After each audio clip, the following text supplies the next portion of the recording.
Hey, you have Patrick Findaro here, co-founder at Vetted Biz. Excited to have on Rick Mayo, who's the founder of Alloy Personal Training. Rick, thanks so much for joining today. I am. It's a pleasure to be here. Thanks, Patrick. So, talking to you and a little bit before I hit the record button, I mean, you basically had the top consulting practice in the fitness space. It's like the McKinsey of I fitness like that. consulting. And I can't imagine how much you learned as well as your team with these 2,500 plus locations, gyms that you were servicing. Why wait 30 years until really starting your own thing in the franchise space and looking to scale up with your own physical type of business providing a service? Yeah, look, I think it was just a process, right? I think, a lot of people have the intention, obviously, of franchising, or maybe you've got, like, let's just say you've got one great hamburger shop and you know the story, there's a line out the door and you're like, wow, we have great hamburgers, we should franchise as an example. But I think, I don't know that that's a wrong approach necessarily, certainly if it works. But I think for us, it was just, a long and interesting process. And I'm quite honestly, I'm thankful for how we approached franchising. As you mentioned, we were one brick and mortar. I opened as a junior in college. About 10 years into the business, we learned how to scale and service personal training in a unique way. That made us one of the highest revenue per square foot facilities in the country. That put me on speaking circuits. Then people started asking for parts and pieces of what we do. Can you build us a sales system? How about a client induction system? Large club operators. When I say large club, imagine like a big multi-function club with a membership. They started to approach us and said, could you bolt on a personal training program, sort of teach us to fish, if you will, but build something that we can run to replace our personal training department? And that led to, again, full on licensing. And licensing was like franchise light. You paid an upfront fee for training, you paid ongoing monthly fee, and we powered it, with content. And we did that to the tune, as you mentioned, to 2,500 clubs. It put me on the board for some really big franchises around the world, some of the biggest in the fitness space. And we learned a lot, big peek under the Yeah. covers at how franchising works, how to deploy and operationalize something. It's certainly a unique, relationship structure. I was having a great time. I mean, it wasn't a bad business. As you can imagine, You 2,500 enjoyed it. clubs, it's a pretty healthy business. But I think when we started being approached, Patrick, by boutique fitness, which is our category, and they're saying, hey, can you build our sales system? Can you write our workouts? Whatever that may be. At that point, we were like, okay, I think it's time for us to move to franchising. I mean, all of those stages from single unit when I was in college to multi units of our own, trying different, concepts and ideas, to speaking and consulting, to eventually licensing. Each step had its advantages, and I think it did prepare us really well to get to franchising. So yeah, it's one of those 31-year overnight successes, right? And we're not finished yet. We're barely getting started. So long way to go. Yeah, and you learned what worked and also I'm sure what didn't work in terms of whether it's at the franchisee with the unit level economics operations or more at the franchise brand level. 100%. Yep. It was a real gift now looking back on it to be able to spend that time in those franchises and really good at what they did. So look, I mean, you learn a lot from the world's largest, right? You really do. And so those guys are super dynamic and do a really good job with what they do. There's always a little healthy friction between franchisee and franchisors. So learn how to manage that a little bit and actually how to put together, like if we had a wish list from franchisees, like things like a PEO, which is, as you know, like a blanket benefits program.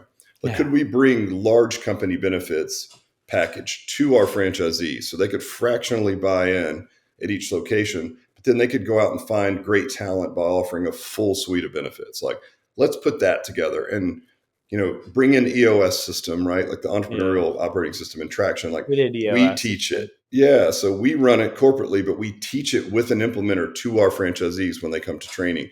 We teach it to the investors. We use the core values for hiring process. So there's all these things that we put together just based on, we can teach someone how to run an alloy, but let's also teach them how to be really good entrepreneurs because that's really key, right, for them to be successful long term. And we would love everyone to be uber successful. I mean, that's how we win as well, obviously. So, yeah, I mean, interesting journey, but also, a great advantage for us to have that experience. So Rick, we have a lot of listeners all over the world, not just in the United States. Where else have you found that gyms make money? It sounds like a stupid question, but where have you been surprised like, oh wow, like franchisees of this fitness concept are making a lot of money in this country? Everywhere, honestly. Yeah. Like we've licensed clubs in India, Dubai, Cyprus, Albania, UK, of course, France, Switzerland, Spain, Portugal, South America, Central America, Canada, Australia, New Zealand. Geez, where else? Nowhere in Russia, nowhere in Asia. That's it. Other than Asia, which is a giant continent, by the way, but nothing in Asia. Everything else, Eastern and Western Europe, we've done. So, you know what? It's funny, and I think you get this, Patrick. It's like the basic concepts just work. They scale everywhere, right? Put something in market, like you said, there's a gap in the market or there's a need. You build a machine to fill that gap, and then you take it to market and you treat people well, and you promise what you keep your promises and do what your business says it's going to do. It's not rocket science. I mean, we always equate business to fat loss, where it's simple. It's just not easy. I mean, you know what to do, just like you don't want to do it, right? It's just a lot of it in business is the same way. So in all of those markets, it's really interesting that there's some commonalities between really good fitness operators. It's not necessarily maybe what they do, but how they do it. That's really important. And there is this sort of gap even worldwide for what we're doing. So it's really interesting that like what we do is working in Albania. Same structure, 6-1. I mean, the whole ratio and all the things work out perfectly. So it's really cool. So let's break down your business model. And I promise I won't use the C word, the class word. What's your business model? You'll owe me some burpees if you do. So the footprint is 1,500 to 2,000 square feet. So small footprint, right? For you overseas listeners, that's 150 to 200 square meters. A good, healthy model only has 130 members, Patrick. And we did that on purpose. There's a British sort of scientist, I guess, who studies ancient civilizations. His last name is Dunbar. I think it's Robin Dunbar. And in all these studies from ancient civilizations till now, he was trying to answer the question, like, how many people can you maintain like a tight-knit cognitive relationship with, right? And he came up with what he called Dunbar's number, which is also sometimes called the rule of 150, which basically means 150 people is the rule that he came up with. And there's big organizations that have used it, like Gore, that makes Gore-Tex. Anytime they had a division of their company that got larger than that, they would split it because they knew that tight-knit, someone's name and their family's name and their kids. And I mean, that really drives a culture, right? I think, that's really important for the model. So imagine 130 to 150 people is a healthy model. It's all personal training, but we scale it. So one coach is in the room at any given time, only one, and 6 people, up to 6 people. So one coach up to 6 people. And a lot of people ask, like, how can that be personal training? Well, we've done it for 31 years, and we've got some really slick technology that communicates who the people in that particular session are and which program they should be doing based on their goals and their level of fitness and their injuries and all the other things. I think it's new. Well, you've been doing it for a while now. It's in the masses and everyone's going to know about it. But in terms of personal training, like think of the tutor and student academic. Like I mentioned, like 18 years ago, studying for the SATs, there was one tutor and there were 6 of us and around a table. And that's been going on for 50 plus years, and it's personalized. The person next to me might be getting prep for physics, AP courses. I'm there for SAT, English or math, whatever. And it's customized to what level I'm at. And the tutor is good. He's on point and he's going around and giving us exercises and keeping us in check. Yeah. I mean, you got it. I mean, when you mentioned that pre-podcast, I'm like, you nailed it. That's it, essentially. I think when you hear personal training, the good news is there's sort of pricing and service anchors that come along with that. There is something to be said for some community, right? So when you look at most fitness is class-based. And when I say class-based, think of 20 people getting sweaty in any mechanism you want. It could be on a bike or on a rower or, in a boot camp or, getting yoga. I mean, it's kind of like, I'm speaking to it simply through the lens of the consumer, right?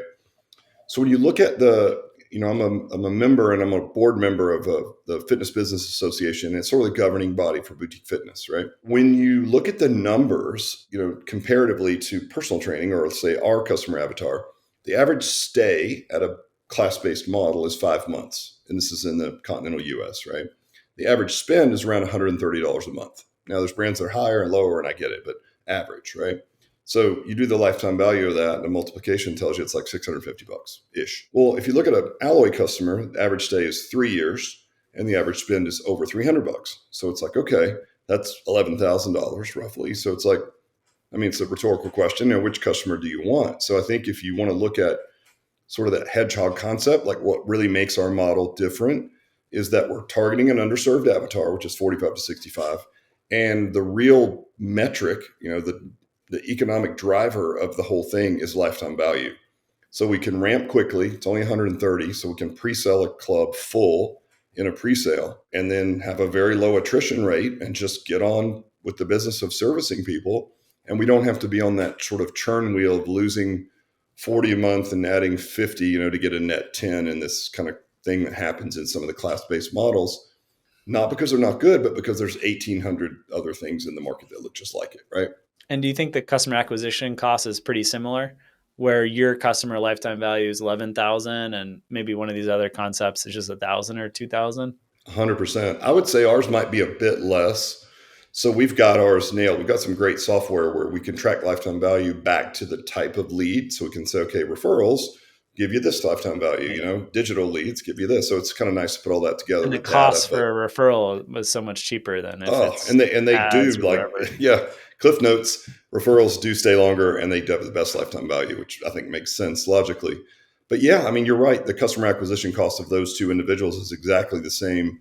In some ways, a little cheaper because if you are marketing to an underserved market, there's not as much noise on their feed, right? They're not having an ad land in front of them if they're 50 years old for a boot camp. It's got a picture of a super fit, scantily clad, sweaty girl in it. Like that's not going to land on the feed of a 55-year-old woman that's had a bad hip or something.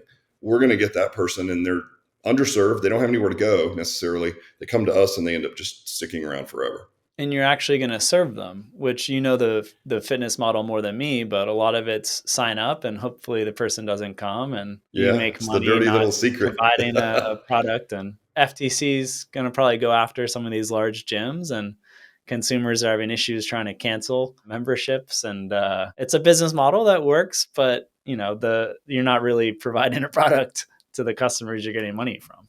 Yeah, when you look at some of the low cost models, especially like the $9 Yeah. a month gyms, and like everybody likes to throw shade at them, but I mean, I get what they're saying. It's like, let's have the most approachable brand possible. We'll serve pizza or bagels or whatever. It's like, but at the end of the day, like to be a fitter, better version, you have to pay the piper. You can't work out once a month and the only night that you're there, you have a pizza bar. It's like, and I'm not saying that, okay, I understand the friendly approach. Like there's 80% of our population needs a I've lot more seen these help. photos of like there's a huge bagel bar with like cream cheese and Yes. bagels. It's like what the Yes.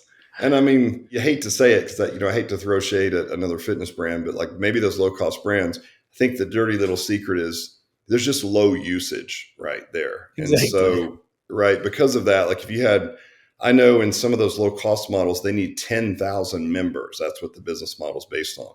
Well, it's an, 12 to 15,000 square foot facility. There's no shot you can squeeze those people in there, even if they all came in maybe a month. So the average usage is pretty low, and they remove all of the things that would attract like your gym goers that would be heavy users, right? Like who uses the gym all the time? Like gym people, right? They like heavy weights and power racks and all that. And you look at those models, it's like they don't have any of that. And so it's like, oh, well, you remove the things that gym rats enjoy, so they're not going to get People that will be overused. using it a lot. Yeah, exactly. So it's brilliant and kind of gross at the same time. And the issue is if you're a franchisee right now or a prospective franchisee, you need to have your eyes wide open because you could be entering in a system that could have some serious regulatory issue where the churn rate's going to go way up because these people, they called to try to cancel once, they were on hold, and they just let the payments go for another 6 to 12 months. And FTC government might jump in and be like, no, you can't do auto debit, you can't do this and that. And then as a franchisee, you really get penalized. Yeah, I mean, we just go month to month, and I think it's the best way to do it because we're basically telling you, hey, it's a great value for training. We're going to service the heck out of you. It's like you can If leave you don't anytime see you the want, but value, that's fine. Hopefully you yeah, I tell mean, some like friends, we like, only need or maybe you got 130. the value after it's been 2 years and you moved and you cancel easily. Hopefully you tell some people about it. Well, in our original gym, which we still own, by the way, our client of the month, because we do like a client of the month success story each Pretty month. cool. She's been there 28 years. So she's like in her 80s now. So it's nuts. It's like, it's so funny. I'm like, you finally got client of the month. Congratulations. You've only been training here for 30 years. You knew you could make it eventually. But it's an interesting model. People do tend to stick around quite a bit. And because they're in this sort of smaller 6-person group, there's still a ton of community. Imagine at a 3% churn rate, if you've got 130 members where you're replacing 5, maybe 6 people a month, and you start to say, well, what does a marketing budget look like for that? It's like, okay, we'll keep some marketing on higher intent marketing, SEO, some Google AdWords, things that aren't like maybe direct response, but kind of keep the awareness up, right?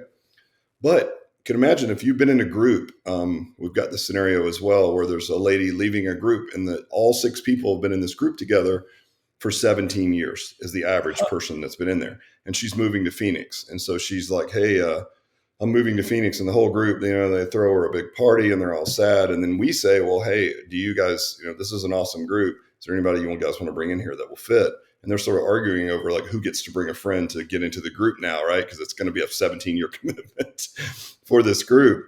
But it's awesome, and then the lady moving is like, how much is the franchise? Like, maybe I'll open one when I move to Phoenix. I'm like, yeah, perfect. She's like, I just want it so I can work out there. I'm like, okay, that's not why you should buy it, because I need you to run a good business. What we've been studying a lot is like people, especially with the pandemic, COVID, it's been now, we're out of it, but people miss a sense of community. And like a lot of the top brands, whether they're franchise brands or non-franchise brands like Wawa, Trader Joe's, like they want you to be happy. They want to, recognize the customer and make the customer feel happy. And I think now more than ever, with people working remote or whatever, they want that. They're seeking Yeah, I that. mean, it's especially our crowd. Like people will say, well, you can only get 6 people in. Isn't it just completely jammed at 6 a.m.? Why don't you have showers? I'm like, we're not the model for people to rush in and work out and then have to shower because they have to get to an office by a certain time.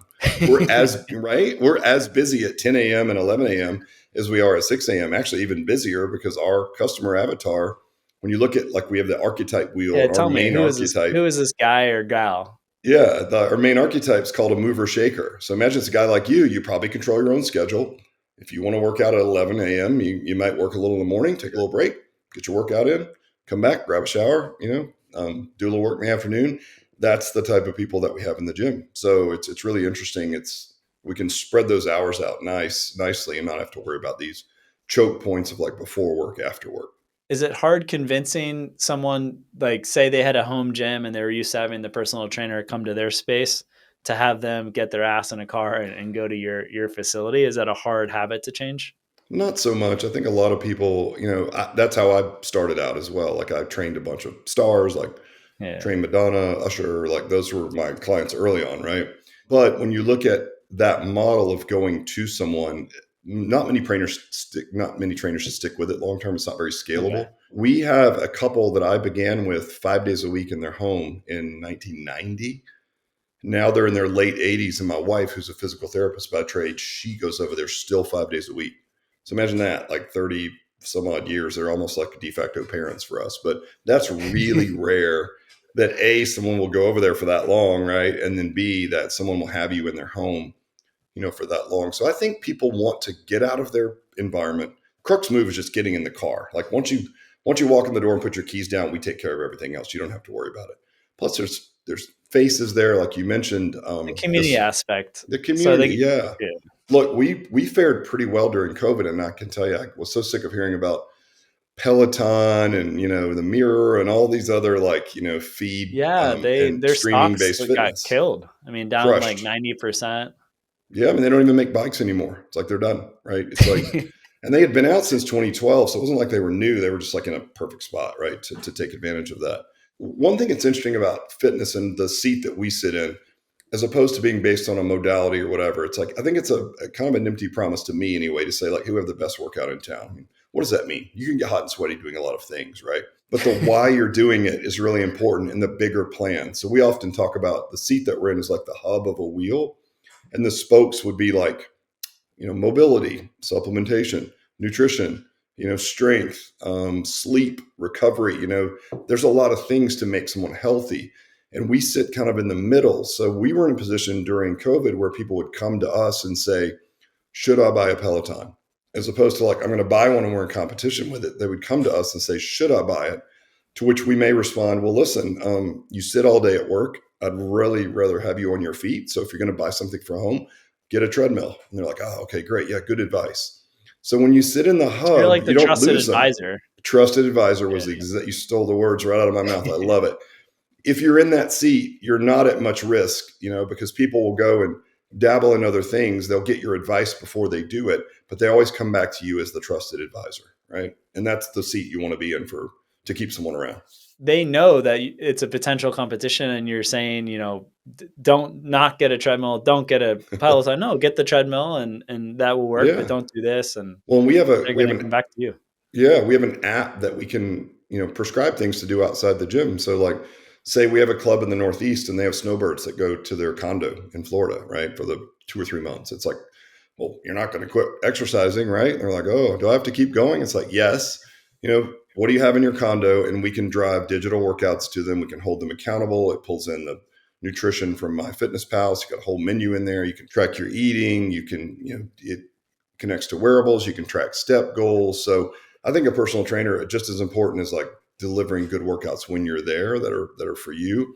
It's what you prescribe to do with all the rest of the hours in the week, right? Managing like here's what your eating might want to look like based on your goals. Here's other activities that you need to participate in. So we can drive those and then hold people accountable through the app as well, which is nice. How do you like divide your time? Because you're clearly well read, like whether it's on the entrepreneurial side or on the fitness side or the tech side. How are you kind of dividing your time and then That's a passing that great knowledge question. along to the franchisees? Yeah, I mean, look, I think I'm probably the dumbest guy in my company right now, which is amazing because, Good. I like well, that. if you know a little bit about everything, but a smart CEO just hires really smart people. And so I think that's probably the only thing I've done well. And so my job is to make sure that we keep our culture intact, to try to attract the right people to the team to work with us to try to do, accomplish this big vision. And really just this. I mean, I love to talk shop and sell the vision. And it's been 31 years. And I know it sounds, trite, Patrick, but like in 31 years, I've never woken up in the morning and thought, oh, whether I was getting up to actually train a client when we first opened, or whether I'm getting up now to speak to you or go to a franchise conference or go meet some, franchisees for a discovery day. I absolutely love it. And I teach entrepreneurship at a local college.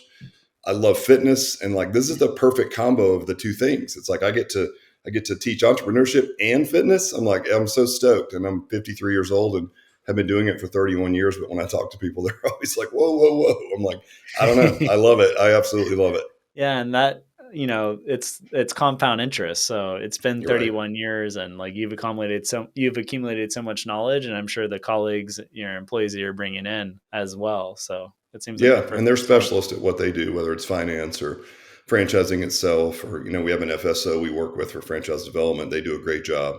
But yeah, I mean, a day in the life of is just any and everything. I mean, I don't have a super tight schedule. I wouldn't even say that I work that hard. I mean, I always try to Well, think, you I'm probably not. enjoy everything you do, so Yeah, it no, I doesn't mean, it feel like sounds work. silly, but like I can think distinctly about talking to friends. Like one of my hobbies is motorcycling, right?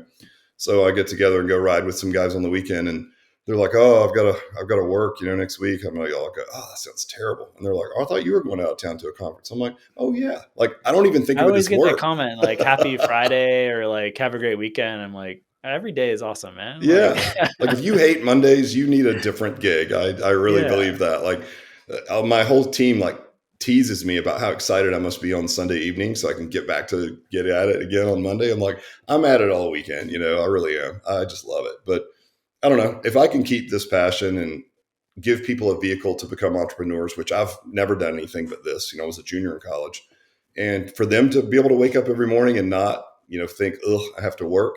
To give them that, gives them and purpose. for their local communities to be fit and get to a healthier place and live life to the fullest. Live It's like I longer, can't think of a more live compelling reason longer, to work. healthier. That's it. I That's mean, what here's our brand longevity is promise all to about. consumers, right? Looking good, because that's relative. You could be 300 pounds, get to 250, you're still looking good, right? Yeah. Feeling great. And that means, okay, I'm not in as much pain. I can move around, not grunt when I tie my shoes, whatever that might be. Hit a golf ball with my buddies, not have my back hurt, whatever. And then lastly is, looking good, feeling great, living life to the fullest. And I think we all know now with science, your brain's better. I mean, there was just a great study that came out of like a university near Sydney in Australia. And I think it's kind of a duh, but like finally science is catching up where they say like, hey, guess what? Exercise is not only better for battling depression than SSRIs, but it's better than that and therapy. And it's actually better than SSRIs combined with therapy. So it's like, okay, like I might have known that, from our empirical evidence, but it's nice to know like, Get okay, moving. there's so much more to it, to your point, than six pack abs. It's like it makes your whole life better. It really does. And I know that I sound like I'm overstating that, but it's true. Well, It really yeah, you're does. right that it is kind of dumb, but you have doctors, and there's a lot of like industries at play that aren't rooting for exercise to be the top, whether it's pharmaceutical or whatever. But you Especially have, pharmaceuticals. That's a big yeah, industry, right? Yeah. They're not a fan of like handle it on your own and get to a healthier place. Maybe the food industry. I don't know. There's so much we exactly. could put our tinfoil hats on and probably spend When an I hour on listened that. to podcasts, what was it, Tim Ferriss with Dr. Peter Attia, or he Oh was yeah. maybe Peter it was Attia. yeah, Attia. He's Yeah. like He's the best. Emory Well, he's the Institute right now. foremost anti-aging expert in the world. Yeah. And I think he went from like doing the big fast. We're all fast once a week for 24 hours, but he was fasting like all the time and shed way too much muscle. And then he's gone back to like exercise, exercise, exercise, and the studies that he's read. And that's all he does. And it's Yeah. like a Well, Stanford he's an interesting educated guy. doctor. He was an oncologist, so he's treating sick people. Then he Yeah. leaves and goes into the financial realm, makes a ton of money, could retire, but doesn't want to. But he's like, I would like to go back to medicine because I'm interested in it, but I don't want to be on the sick side. I want to be on the front of the sick side. So he goes into anti-aging. And here's what's interesting about his prescription. And of course, I love it because it lines up perfectly with Yeah. an alloy prescription, right? It's like, okay, he says, here's how he describes it. If there's rungs on a ladder and there was a baseline, if you exercised, it would move you, say, 3 rungs up the ladder in a positive, right? He's like, we would never tell anyone to do this, but let's say that you smoked and you didn't quit smoking. That might move you maybe 1 rung down on the ladder, right? Let's say you had diabetes and you weren't doing a great job treating that. Again, not suggesting that. Also, maybe 1 rung down. So even if you had diabetes and you weren't great at treating it and you still smoked, you would still be net positive if you just exercised. He's like, we haven't found a pill, combination of medicines, or anything that can accomplish that. And then the question is, okay, well then what type of exercise, right? And he's like, okay, here's the prescription. And it's contrary to what maybe like a lot of fitness franchising has been doing up to now. And it's strength first. Yeah. And again, he's talking about anti-aging, right? So certainly Yeah. for our age group, and really anybody from Because 30 that's the on. backbone of mobility. If you don't have your strength and you get in an accident, then recovering, if you don't have Yeah. it, then it's Well, like, imagine stats like 5 times less death rates from all cause mortality, not just heart disease, all cause. So if you got in a car accident and you were fitter, you'd be 5 times more likely to survive it. That's the kind of stats we're talking about, right? So strength first, and then like, well, how much strength? It's like, okay, 3 days a week. All right, check, right? yeah, Okay, and then cardio, do I need my heart to be in shape? Yes. Okay, well, how much? It's like, all right, let's say 1 through 5 is your range, right? 1 would be very easy. 2 is like, it's a little bit challenging, but you could do it all day. 5 is so hard that you can barely do it for 3 minutes, right?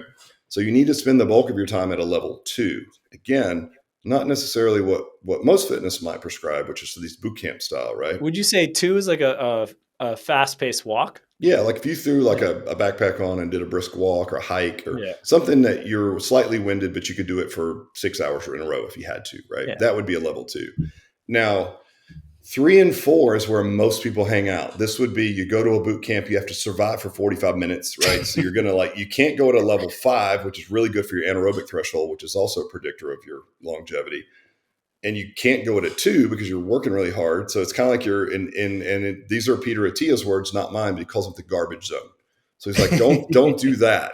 Strength train, spend 3 hours a week. And you can build up to that if you're a beginner, but you got to pay the piper eventually. 3 hours a week at zone 2, 1 day a week, go zone 5. So imagine getting on like one of the air bikes or what have you, and 3 minutes on, 3 minutes off, maybe 3 or 4 rounds of that. That's all you need to do to live a long, healthy life and reduce your all-cause mortality rate by 5x. So And it's cool. like, I think I'm only 30% through his book Outlive, but it's like, it's neurodegenerative, it's heart disease, it's cancer. It's like exercise is like kind of the holy grail across the board. It is. I know. It's really fun talking to, I don't get to talk about the thing we do that much because it's always about the business and the return on investment. Yeah. And that's great as well. But it's fun to talk to franchisees. And there's usually 2 things. I just did a CEO call today, which is our precursor to coming to Discovery Day. And, it's always 2 things. It's like, can I get return on investment? And the next thing ends up being purpose, right? Everybody wants purpose because a lot of folks are coming out of corporate and they're like, I don't know if these widgets I'm making, maybe they make people's lives better, but this is something I can really sink my teeth into and understand that we're really making a difference. in the world. I can put my head on the pillow and know tangibly I'm changing my little corner of the world, right? And that's really important for a lot of people. I probably underestimated, since I've done it my whole life, how relevant that is to people that are getting it, looking at an alloy. It's like, man, I really want to make a difference in people's lives. I was like, Yeah, and pretty I, like cool. think a lot of these executives, like probably the first year they'll take a step back to like take a step forward, be an entrepreneur. And I get asked a lot of questions. Someone making a quarter million, 300K, 400K. There are opportunities for you, but realize like the first year, like you're starting a business, don't expect much money, man. It's gonna take Right. some time. You take a step back and then you break even, you start making, decent income to support your family, then maybe you focus on the second studio. Yep. So the purpose I think gets you through those times. Yeah, I think you're right. I mean, look, purpose and passion doesn't do anything except make you work harder. But the fact Yeah. is, you're going to have to work harder. And I'm sure you've used this term, that semi-absentee term, right? You throw around. It's like, I hate to use that because, look, nobody that 99% of the people buying our franchises are at the investor level, and we provide all these resources for hiring and identifying your director, which is it's only a 3 employee model. It's dead simple, right?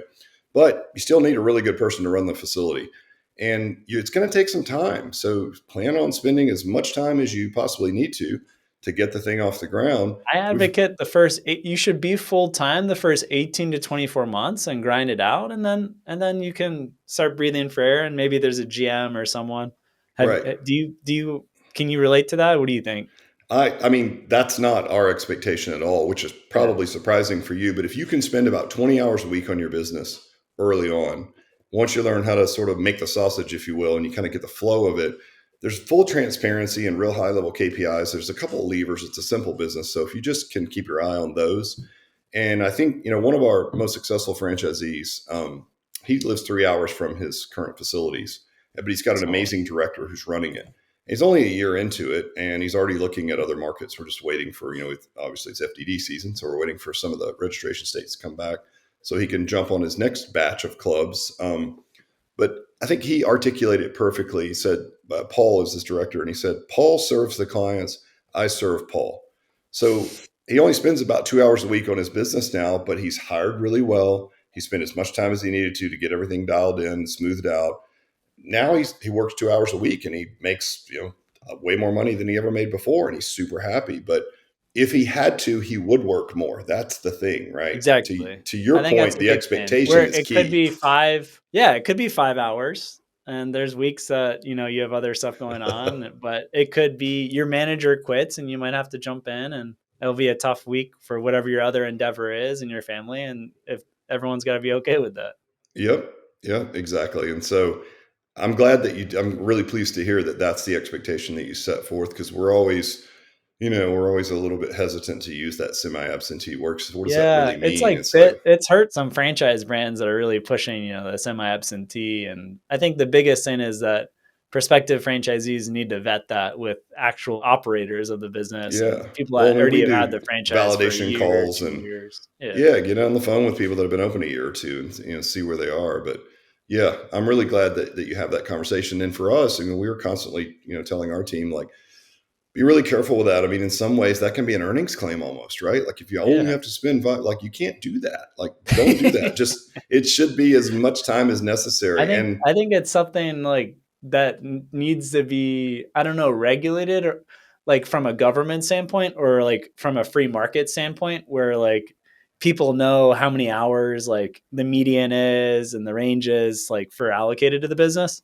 And right, I know Franchise Business Review does that, and I've right. dived into some of their franchise brands, and yeah, some of them will be like 30% are working more than 60 hours a week, Yeah, and then other that's a ones they're lot. not working as much or it's closer to 40. But that's really important to know. And yeah, I agree, like if you're selling a franchise, like you can't say it's only going to be 10 hours if in practice it's regularly 30 hours. And the Right. franchisor should be the one that really knows, talking to the franchisees what's going on and how many hours people are working. Totally agree. Yeah, it's really nice. It's a really good idea to set that expectation. And I'd rather be overly aggressive because it's always nice to set an expectation. And then if they can work less than that, then they'll be really happy. But if it's the other way around, they're not going to be so happy. Definitely. And so, talking about on the CEO call, they talk to you about return on investment and purpose. Anything else that you're really looking actually from the prospective franchisee, whether it's the core values or what you're really looking at from a franchisee? Yeah, and that's, as you know, a great thing about franchising with this double vetting process is like Yeah. there's a statement that we often use internally, and I picked it up from a podcast. It was a lady who was talking to her daughter, and her daughter was saying bemoaning to her mother that she couldn't meet a guy, and she's like, "I want a guy that's this," and she lays out this like perfect man. You know, he makes money, he does this, he's nice to me, and he's attractive. I mean, whatever these, this superhuman basically. And her mother then says to her in the most heartbreaking way, she says, "Oh, honey, you're not the person you're looking for is looking for." And it's like, ooh, but that's what I'm looking for. Meaning when I'm doing these calls, what I'm looking for is the person that I'm talking to capable of attracting and leading dynamic talent, because it's the fitness business. The person's got to be the face of the business. They're going to have to be energetic.